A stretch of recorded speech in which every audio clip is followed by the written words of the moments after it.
Ross Chastain used the wall all the way around this racetrack. Logano has been the class of the field. Check out the big brain on Brad. Yeah, I need to change my underwear.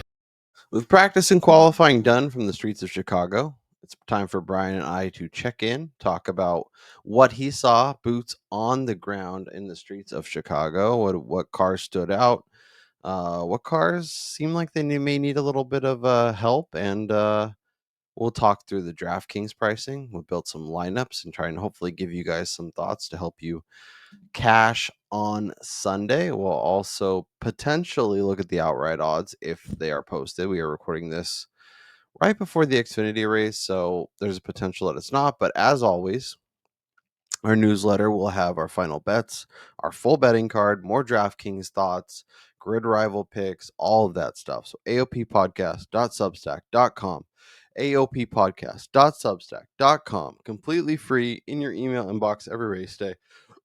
And if you haven't signed up yet and you're like, damn, it's race day, how do I get it? Go to the link, go click on this week's article, and you can review any of this week or previous. Brian Twining from the streets of Chicago. How's it going? Hotter than the face of the sun. Oh my God. This San Diego boy was not ready for the reintroduction of humidity in his life. This is brutal temperatures. And for guys like Shane Van Gisbergen that are running both races, who did both practices for Xfinity and Cup, I don't know how the hell he's going to make it through today, because it is a rough day for temperatures.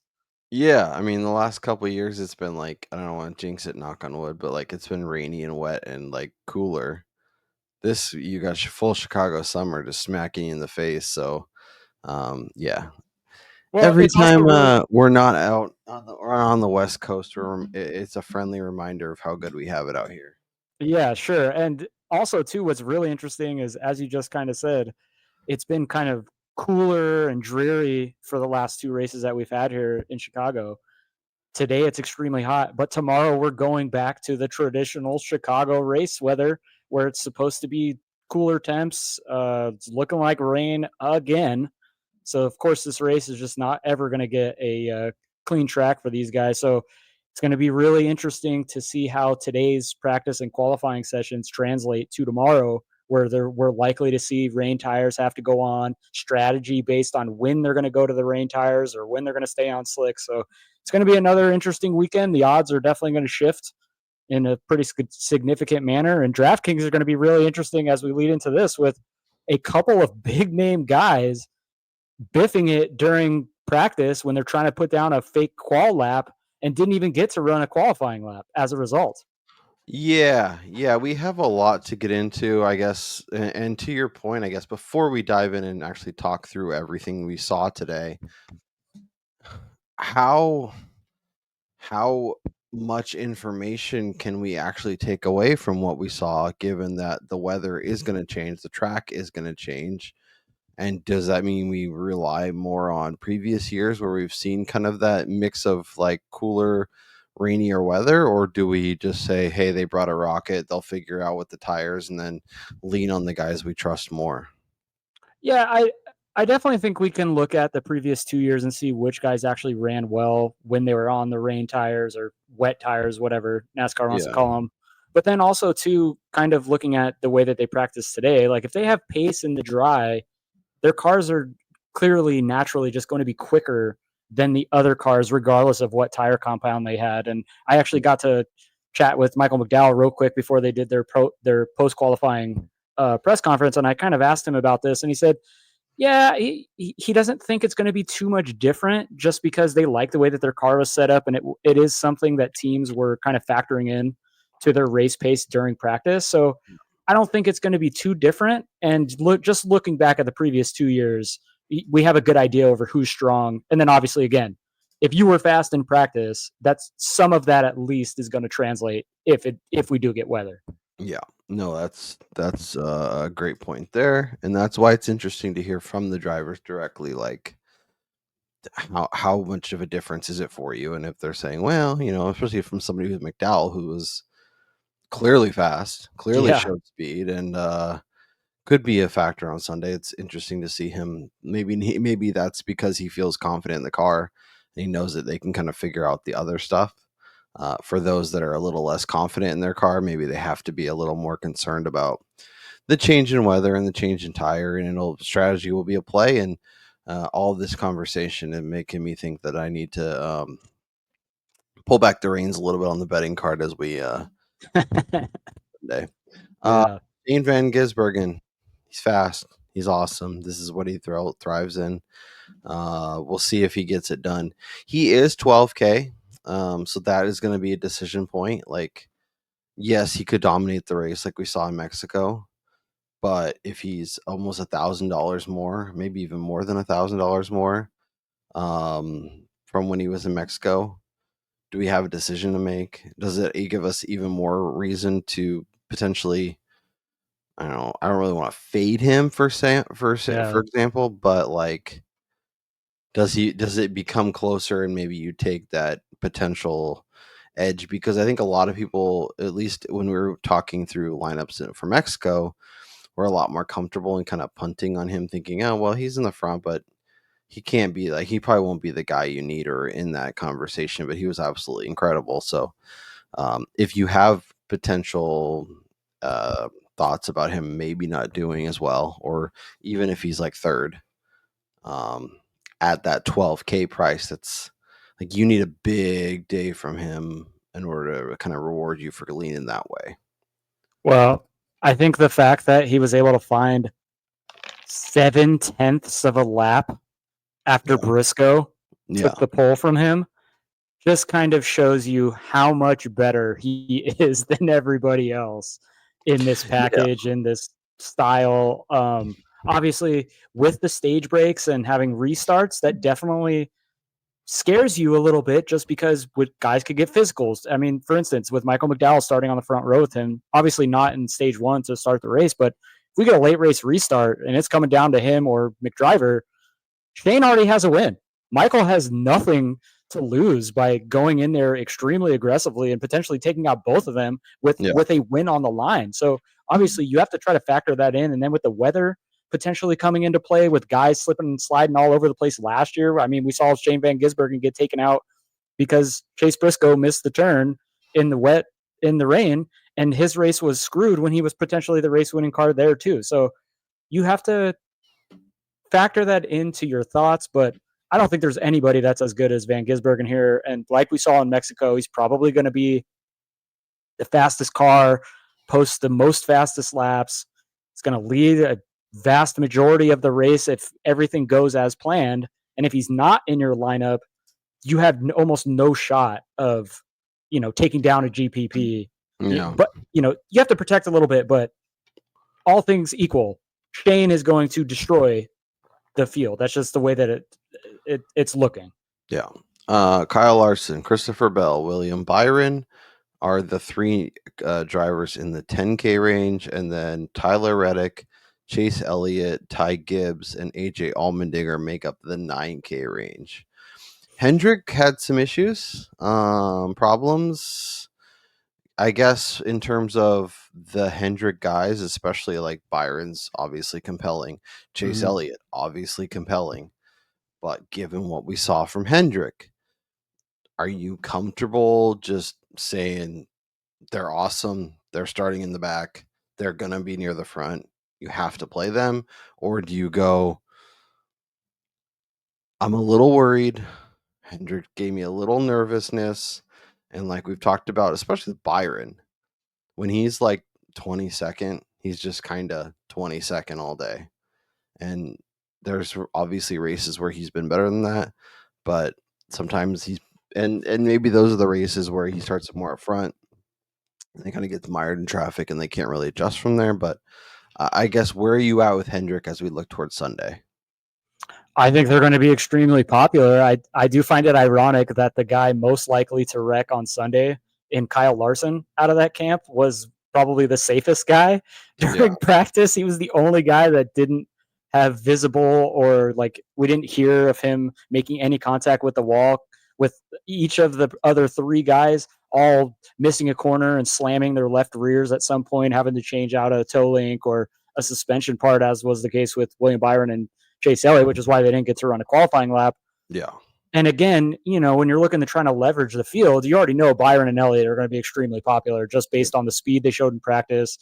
Elliott's history at road courses, he's coming off of a win, his first in forever. So obviously he's got momentum. And then Byron, they're probably going to be points chasing here. So, I think the ceilings are a little bit capped just because it's going to be almost impossible for them to come up from the very back of the field and finish with like a top 5 here. And even a top 10 is going to be a difficult task. But obviously, they have great cars. I'm not really worried about their pace. I'm more worried about the guys around them, preventing them from utilizing that pace, I guess. Yeah. No, that makes a ton of sense. If you had to pick one, would it be Byron or would it be Elliott for you? Byron was probably the second best car Okay. in practice from what I saw. And I think that with him having numerous wins, he's the current points leader. I think he's probably a little bit safer, but I don't know. And recent performance on road courses, I guess, but I don't know. Elliott's momentum picking up, kind of the same reason why, as we go down below Elliott with Ty Gibbs, we were talking about in pre-practice and qualifying. I think that's definitely going to play a role here, and I do think that Elliott is going to be strong as well. So honestly, it's probably a coin flip. Yeah. Yeah, I think between the way he finished in Mexico, the fact that he won in Atlanta, and the optimism coming in this week, I think Elliott will probably be a little more popular. They'll both be obviously extremely popular, and when the sims pop and stuff, we'll make sure we get you guys that information. As a reminder, when the race is doing an amazing deal, it's $30 a month for the rest of the year. It's normally like 60 or $70 or something crazy. Still worth it. Totally. But like the fact that you can get basically half price is awesome. Yeah. So highly recommend checking that out. Discord is well worth it. But you have the sims, you have the kind of expected roster percentages, you have practice results. So it helps when you're kind of deciding between a couple drivers in terms of figuring out where you want to get your leverage. If you are going to go SVG, maybe you don't do Byron and Chase. If you do Byron and Chase, maybe you're looking elsewhere and expecting SVG to, maybe he has an issue with McDriver and both those guys take each other out. But something we highly recommend jumping into, and obviously the Discord is popping already for Xfinity and practice and all that good stuff. So let's talk about Gibbs, Reddick, and Bell, the 3 Toyotas. Obviously Reddick's qualified in the top 5. Looked pretty good. JGR, I was like, they obviously both qualified fine. But when I saw Briscoe put down that lap, I thought, okay, here we go. Gibbs and Bell are going to be near the front, potentially putting it on the pole as a head. Bets on both of them. I guess, do you think when we talk Sunday, both these guys are race-winning contenders, or are they just a tick off? Yeah, Christopher Bell hated his car, and he seemed just baffled by their lack of speed, lack of control. And obviously, pretty much every driver that was asked about this acknowledged that the track was much slicker than it's been the previous 2 visits here. So whether that's just the track weathering or if it's the new tires, like this track is much more difficult to get around at the moment. And Bell's setup they didn't hit it. He did say, however, and I think, you have to keep this in mind, the 20 team has been much better on Sundays than he's been on Saturdays. That they're one of the best, if not the best in the sport at making adjustments post-practice to find that pace on Sunday. So I'm less worried about him than I am other guys who surprisingly were slower than what we expected. And then Gibbs, obviously, we thought he was going to be strong. He didn't do anything to quell that, to say like, oh yeah, actually he's not going to be very good. I think he's going to be great, but race winning contender, at this point, I have no idea how anybody is going to beat Van Gisbergen unless we get weather at an inopportune time, I guess. Yeah. The fact that Bell basically hates his car and was able to be 13th and actually show some speed in practice, and as you mentioned, typically gets much better when it comes to race day, and they still Yep. have time. And Briscoe is able to put down that fast lap, so they can maybe steal a few notes. And the colder weather is coming. Yeah. All makes me optimistic about what his potential is, and maybe he is somebody that can move forward, that can make some noise and be a legit threat. And when you tell me he's starting 13th, I could see that being someone that's pretty compelling when we build lineups here in a bit. Let's talk about the 8Ks. Alex Bowman, Christopher Buescher, Michael McDowell, Ross Chastain, Chase Briscoe. A lot of like kind of front pack guys outside of Chastain, and then obviously Bowman's like just outside the top 10. From a DraftKings perspective, do you have interest in any of these guys as potential movers, potential dominators? If you're not going with SVG, is there a world where you go with McDowell and just hope that he's that dude and kind of does enough given where he's starting that he can dominate? Obviously, only 165 miles, not as many laps. Dominators are not nearly as important. But as we saw in Mexico, if you have a dominant one, it can be really, really useful. So I guess McDowell actual pivot, or just kind of somebody you would rather bet? And then like, what are you doing with kind of the rest of the 8K range? Yeah, I do kind of more of the latter part. Like, I think he's better in the betting markets than Yeah. he is here on DraftKings, simply because obviously I don't think Shane is going to get taken out of the race early, and I don't see many people posting laps faster than him, especially with him out front Yeah. early on in this race. So obviously you're losing all those opportunities for fast laps and laps led. And McDowell is really going to be chasing Van Gisbergen for the majority of the first half or so of this event. So, I don't really want to go that direction. I do think Bowman is somebody to strongly consider as we watch Austin Hill's car shut off or something. I don't know. That's fantastic. But Bowman winning this race last year and obviously being really solid at road courses, starting 11th. With the weather, this team can take advantage of that, as they proved last year. I think he's somebody that has decent pace, that could get aggressive in strategy and finish inside the top 5, potentially top 3. So that's probably the direction I would go in this range. Which I think is interesting given where he's starting and his price. I think a lot of people will probably not go to him very often. Especially if you're getting in the Chase Elliott, William Byron business, or you're starting with SVG, it's going to be really hard to get all those guys in. Any love for Ross Chastain? I mean, I don't hate it. He's not somebody I'm clamoring to play by any means. I think he's too aggressive. Let's go into the 7K range, because we have some guys that obviously a little bit cheaper and are starting in a similar range, and maybe we like them better. Austin Cindric starting 27th could make some sense. Ross's teammate starting 18th. 7,600 could make some sense. Will Brown, supercar guy, looked pretty good. Brian Blaney starting 17th. Obviously Logano, Hamlin, Hocevar, Kyle Busch, and Chase Briscoe also make up the 8K or make up the 7K range. But do you have interest in a Cindric, in a Suarez, Blaney, Brown, or maybe even Denny Hamlin? If you're looking for someone who could start near the back half of the field and move forward and be someone who scores a bunch of DraftKings points for you? Denny Hamlin hates road courses. Ryan Blaney was slower than I expected in practice. He did pretty good in qualifying. I'll give him that. But yeah, practice wasn't great. Penske in general wasn't very good in practice. I would much prefer to sit here and play, the guys that are above them in that range, the Bowmans, the Buschers, even go a little bit higher. I'd even go to like Dinger before grabbing guys in this range. Okay. I think that's a great thing.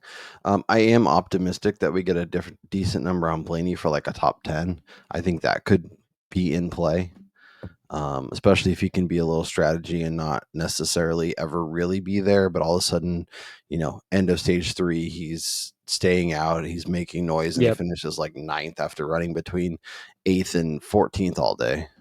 The only worry that I have with guys like him is once they realize they don't have the ability to win the race, they're going to be probably focused on taking stage points. And then at some point, if the race just continues to go green and there's no weird caution, they're likely going to be finishing in the teens if everything goes as expected.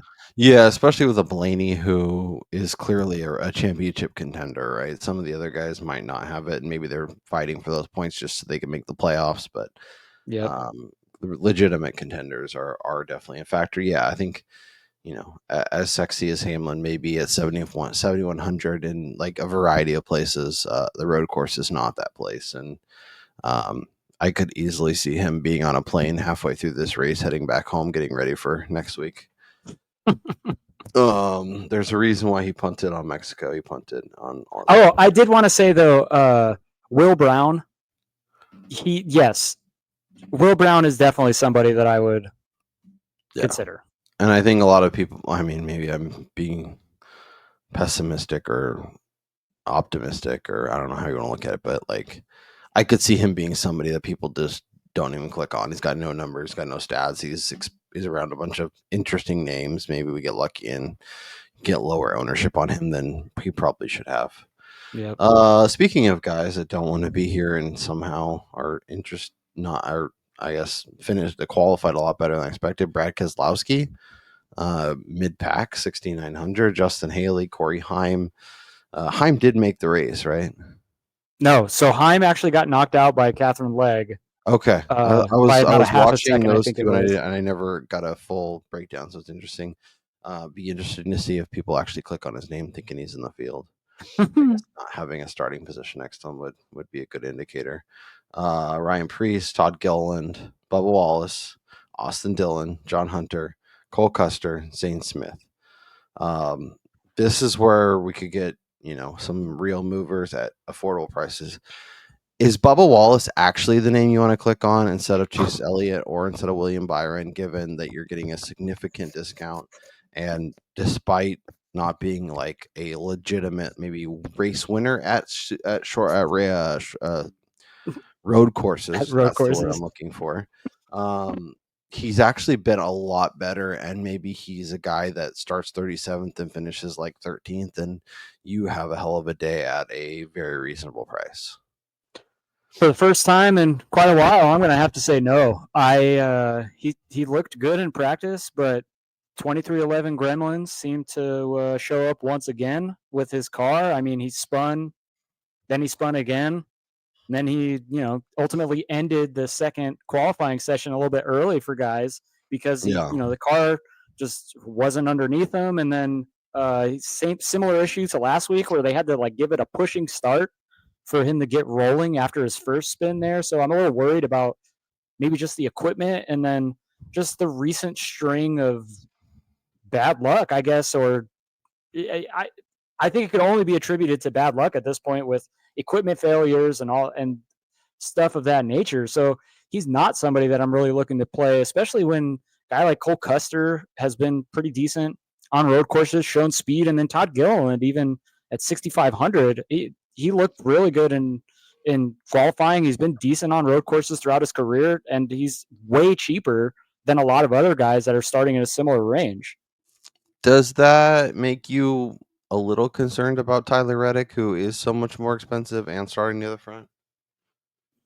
No, not necessarily. I don't think we're going to have like brake issues, but and Reddick is a potentially race-winning car. So if you're playing him, you're playing him because you think he has a chance to win, which in DFS purposes, I don't think I'd necessarily get to that. But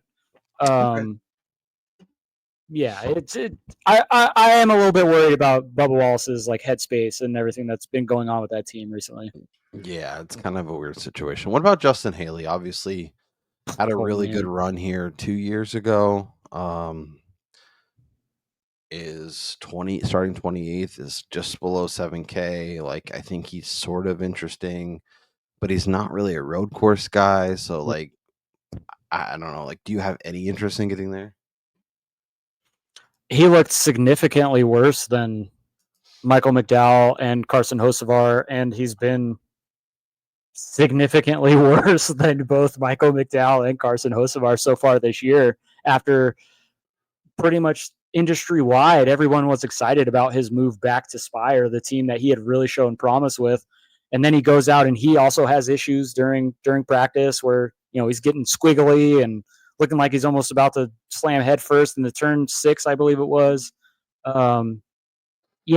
I would rather pay up for the 8 positions with a Gilliland or the 5 positions with Custer, but actually save, money on them to be able to squeeze a Byron or an Elliott in there with, if you go with SVG. Yeah.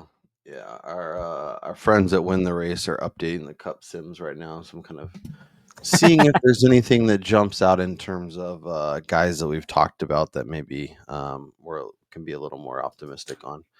Speaking of that, real quick, I don't know if anybody can hear this, but I am in my hotel room right now. We're on the backside of Michigan Avenue, and I can hear the Xfinity cars with my earbuds on. So I'm not sure if you could hear that coming on the mic, but that is I'm not how picking loud. that up, but that is incredible. Yeah. That is awesome.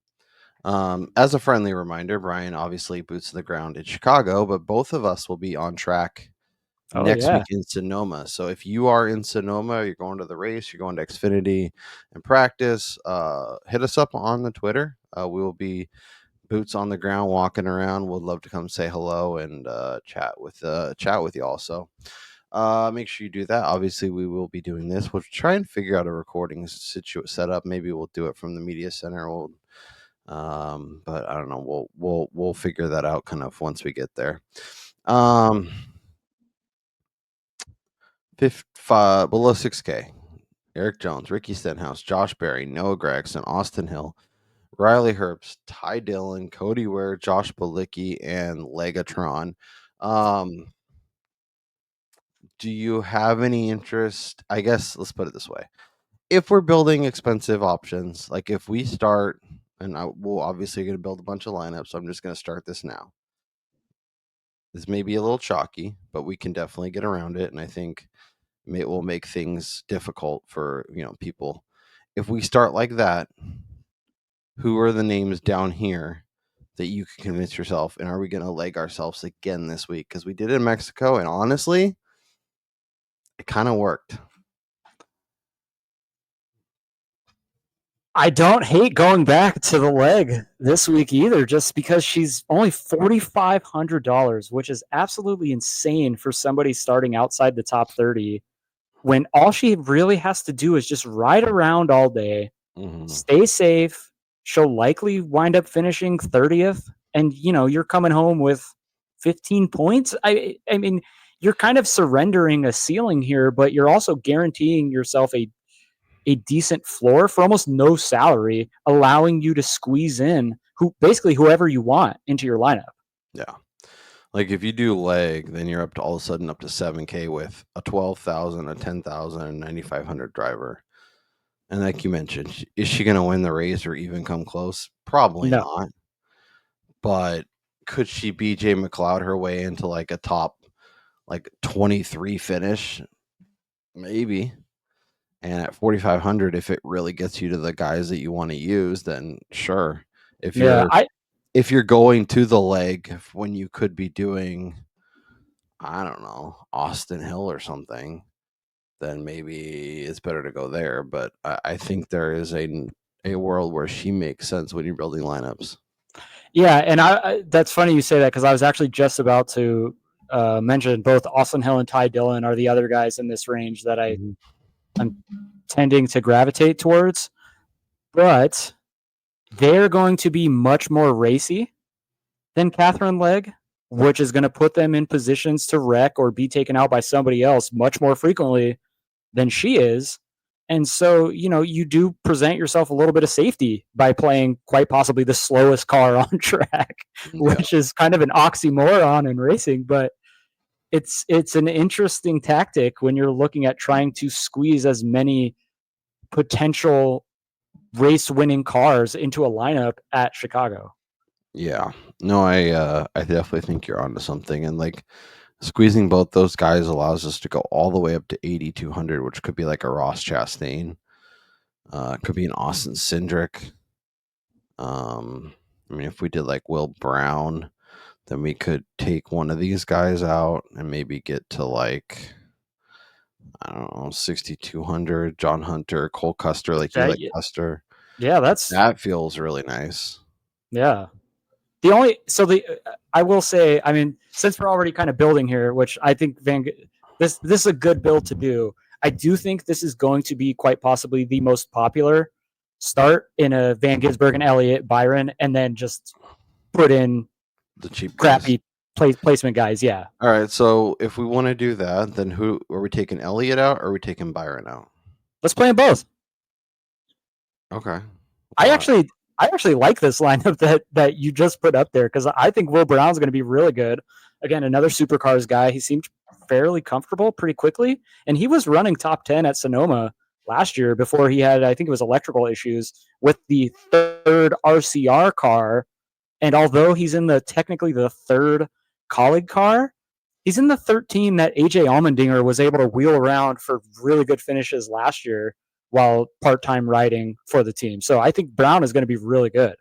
Yeah, and to your point, like I'm looking at the Sims right now. They have Will Brown having a better top 10 percentage than Chase Briscoe, Daniel Suarez, Todd Gilliland, Ryan Preece, Brad Keselowski, Austin Cindric, to name a few. So gives you an idea of kind of what his potential is, and maybe he even does better than that. And as we're doing this, poor Jack Perkins just backed into the wall and basically made his car a hatchback on lap 5. Yeah.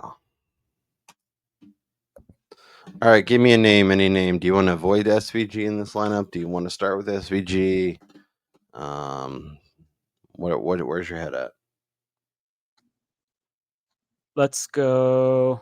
Let's stick with our early week plan. Ty Gibbs, that's the start. Okay.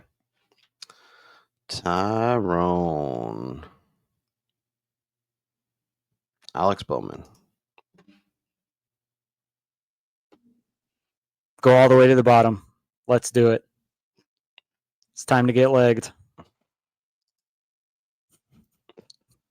All right, well, we're going back up then. Average ass. Chase Elliott. Oh, this is fantastic. I mean, that opens up a ton of potential here. Yeah, Let's we can do whatever we want. We can go down and then come back up and get like Bell or Larson or somebody, Byron even. We could do SVG and see where it gets us. We could do 2 movers and make Gibbs be our. All right, yeah, let's do Bell here. Okay. We need Bell. This has a lot of front. Yeah, I don't know. Bell, Bowman, and Gibbs seems like a lot of like just around top 10. I think we might need to punt on one of them, which I'm fine doing. But all right, let's punt Bell then, because I think of Bell out. We can do him in the next lineup because I'd like to do something similar to this with Bell. I just think once you have Bowman and Gibbs pot committed, the other thing we could do is take out Bowman and put Bell in there if we have more salary. But let's start here.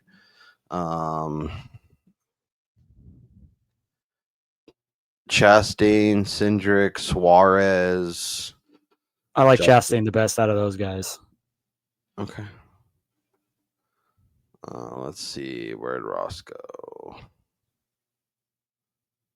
There he is. 8,100. And that gets us up to 98. We could do the dinger at 9K. We could do.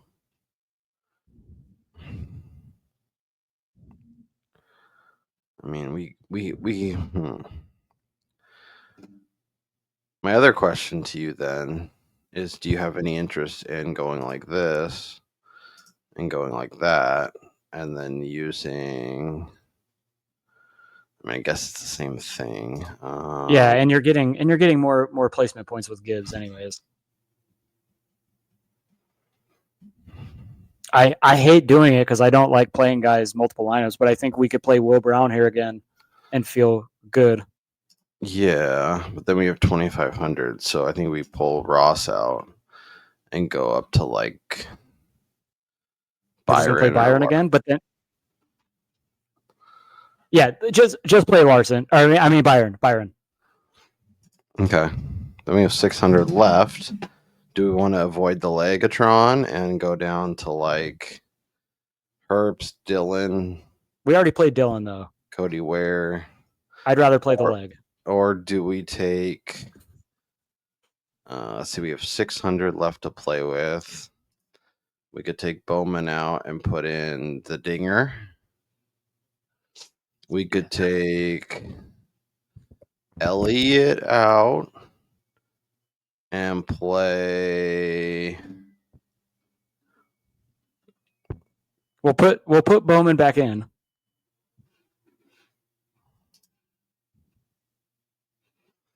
$88. Yeah, there's not much maneuverability with the couple $100. No. I mean, it's definitely like if you're going to play a lot of the chalky names, I think getting to leg and leaving salary on the table is going to be the way that we get unique. That's what I was just going to say, because I think most people, if they're going to play Catherine Leg, or even the vast majority of those guys below the 5,500 mark, they're looking to utilize every dollar in the lineup, which obviously, that might wind up be the winning strategy. But I mean, with us only building a couple of lineups here, trying to get different than the rest of the field. Yeah.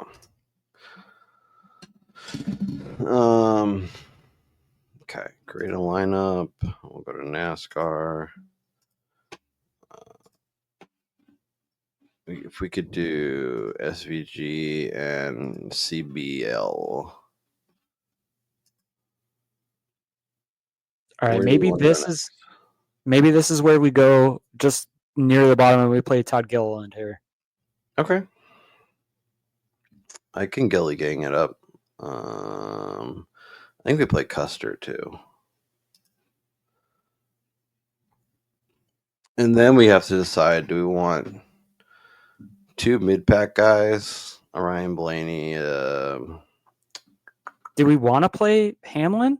Do we want to play Bubba? I think I'd rather play Bubba than Denny.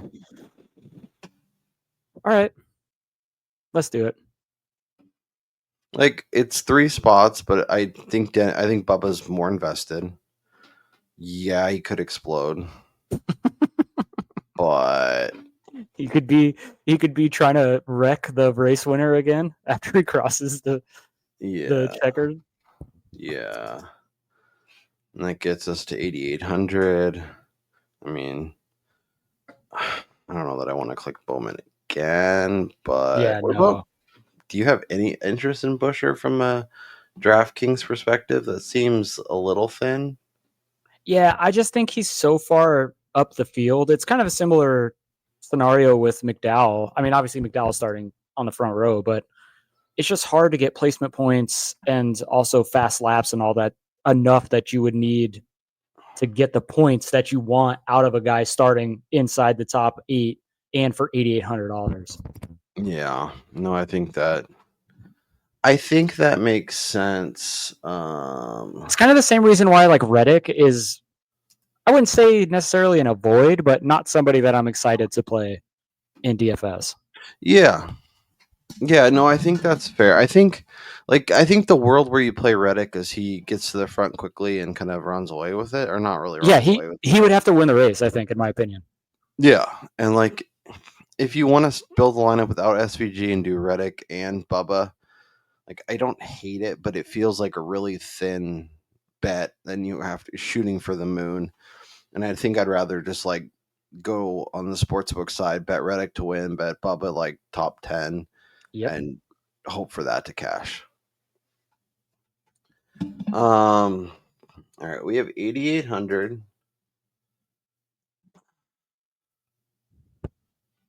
I don't know. I feel like we either put Gilliland or Custer back And that gets us to like 7,500. And then like someone like a Suarez Blaney. Okay. Question. Do you Answer. want to have a lineup where we have McDowell?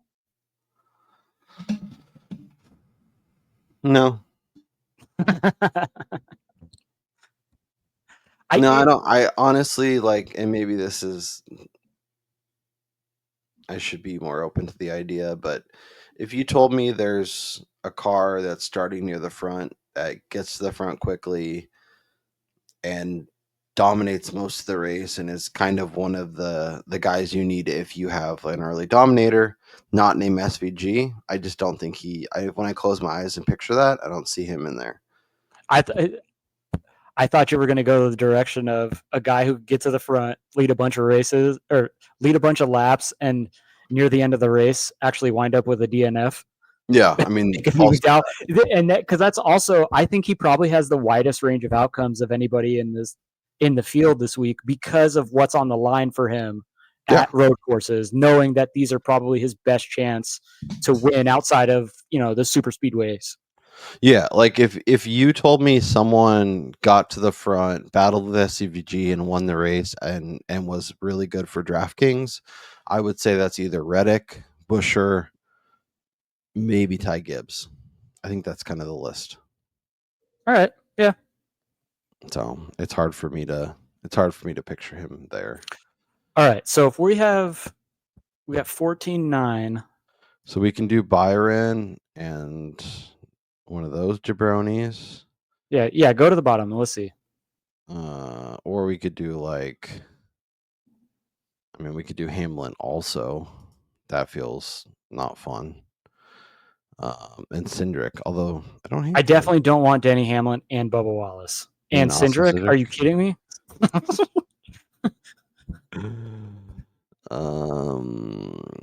Yeah, let's just go to the bottom and let's plug in our cheap person. Like bottom. You want to do it again? No, we're not playing leg twice. Okay, thank you. I thought this was your advocating for. No. Let's put Austin Hill in there and see where we can go. That gets us up to 96, so that's Chase Elliott. All right, plug and play. Okay, that's certainly something. I think if you told me at the end of that race, all 5 of these guys, well, 5 of the 6 outside of Austin Hill finished in or near the top 10, I wouldn't be surprised at all. Yeah, like if SVG and Bell are battling for the lead, Gilliland's like 12th, Bubba's like 9th, and Elliott's like 7th. Like that's all plausible. I don't know that it's like the most likely outcome, but I think it's well within range of a potential race winning lineup. All right, there it is. We built 3 lineups. We had some fun. We talked through it. I was optimistic that by the time we got to this point, Brian Twining. We have odds? Incredible timing. Incredible. Oh, no, we don't. What are we doing here at Caesars? Are we loading it? Are we not loading? Oh, nope, they go away. I think we might have odds here. We'll give it another half a second as we kind of recap things. As a reminder, if we don't get odds here, or if we do, our newsletter each and every week, aoppodcast.substack.com. Once again, aoppodcast.substack.com is it's chocked full of nuggets, thoughts, DraftKings picks, betting picks, costs you nothing. Helps us out tremendously. Make sure you are subscribed to the channel, by the way. We're trying to get to 1,500 subs by the time we get to the NASCAR playoffs. If we do, we'll be giving away a $100 gift card to the place of your choice. Or maybe we'll just do cash money. We'll see. All right, let's see. Come on, Caesars. Give us the goods. Yeah, they took him down completely now. Oh, fun. I can already tell you Shane Van Gisbergen is going to reopen at probably a minus money favorite. I remember when you didn't want to bet him at plus 250 because you just had to see practice and qualifying first. At some Yeah, point, that's you're gonna figure it out, Brian. I want yeah, but some. this is the Cup Series, and even Shane today, the multiple times he gave an interview, he was asked about it. People were trying to get him to say who he thinks his biggest competition was. He kept saying, "This is the Cup Series. Like, there's 10 to 15 guys that could pop on a weekend, especially at a road course. And with this being the third visit here, everybody is getting better and catching me." So let's Now, play how this true that game. is, Yeah, we'll see. let's play this game then. If SVG is absurdly priced, and as always, we'll have our full, all of our picks, all of our bets, our betting card will be up to date. We'll, be chatting with you guys in the comments. But if we're going with a world where, SVG is even money, -1 something, -2 something, are you? I guess who is going to be most compelling for you, given what you saw from practice and qualifying, that you think could be the biggest contenders to Shane looking awesome, and or maybe he has an issue then, because as we mentioned, he obviously won the first edition of this, but until Mexico, he hadn't won anything else. Yep. And obviously, street racing, road course racing is different than some of the other places. He got past the end by Busher. Is there a name or two that, as odds start to reopen and big numbers could potentially be had, that you could convince yourself is a real contender to Shane as a race winner? Yeah, I think Shane reopening at that, at a minus number, which is kind of what I think might happen here, is going to open up value on every car that is capable of winning this race if Van Gisbergen has an issue, or, we get weather at the wrong time for Shane on a pit cycle. I don't think that there's one guy necessarily that I could pinpoint right now that I think has a better chance than anybody else. Because I do think that somebody like Ty Gibbs, Michael McDowell, I mean, Alex Bowman, we saw him take advantage of it last year. Kyle Larson is always a threat. Christopher Bell, if they figure things out from today's practice and going into, Sunday's race. And then the HMS guys starting in the back of the field, their cars were tremendous. And if they can somehow get on a different strategy than everybody else, catch a caution at the right time, find track position, yeah, hell yeah, I think they would have a chance to win. And so obviously missing out on Van Gisbergen's price pre-practice and qualifying, I'm still not going to cry over that because I'm not betting anybody plus 250 before seeing cars on track. I'm sorry, I'm just not. But I think it's good if you're looking to pivot off of Shane, because this is the Cup Series. This is the hardest racing series in the world to win races on. And so, I think that this is a great week to sprinkle some on the guys that are looked good in practice or have a really good history at road courses. Yeah. So just a friendly reminder, I bet Alex Bowman at 22 prior to practice and qualifying. Brian has Chase Briscoe at 35, which I think is actually looking pretty good. If you want to go to the CLV casino, we'll see how that works out for you. And Ty Gibbs at 12. I think Bell is well within range. As you mentioned, he hates his car, but they're one Yeah. of the teams that I trust to kind of figure things out and make their car better. I am interested in Tyrone Gibbs as well. I added both of them into my real life card at bigger numbers. I don't know. Like So Larson's. What? I was just going to say, so McDowell, obviously, I think is somebody to strongly consider, but I What's worry the that number? that's what I was just about to say. I worry his price is going to be so short that you can't bet him. Like does it teens? Like 16, 15, No way. 22? McDowell's going to open probably in that 10 to 8 range. No, but what would you need to actually Oh, be yeah, interested? probably the teens for sure, minimum. Yeah. Like if you can get 14, 15. Yeah, I wouldn't mind playing that at all.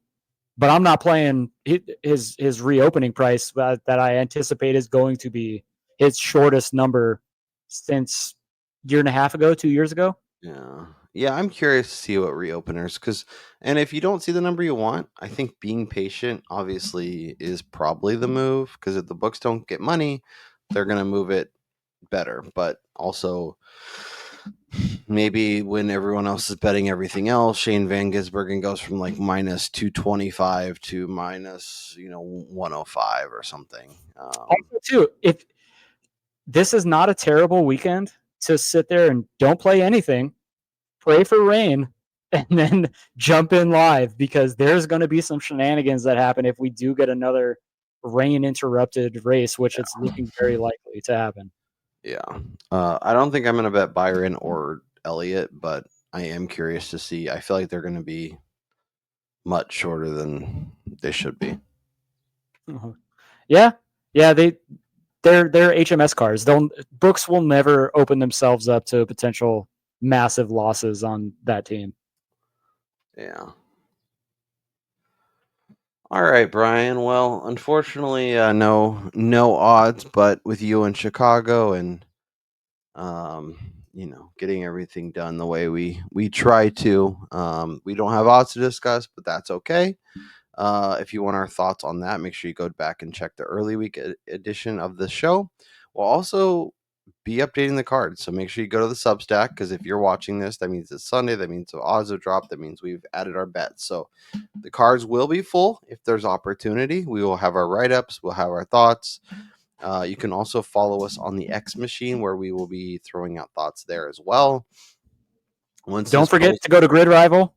Yes, Grid Rival, AOP 25, $100 match, up to $100. So if you've yet to deposit there, highly recommend going do that. And that might be a fun way to scratch that betting itch without getting yourself over invested this week. Build some lineups on DraftKings. Have fun with that. Let's cash some tickets. Let's have some fun. Brian will be boots on the ground from Chicago. If you once again, if you are in Sonoma, come holler at your boys. Smash the like on the way out. Smash the subscribe if you yet to do that. So many of you are watching every week and not subscribed. Make sure you change that. That's Brian Twining. I'm Kyle Robert. Enjoy the rest of your weekend, and we'll talk to you next time.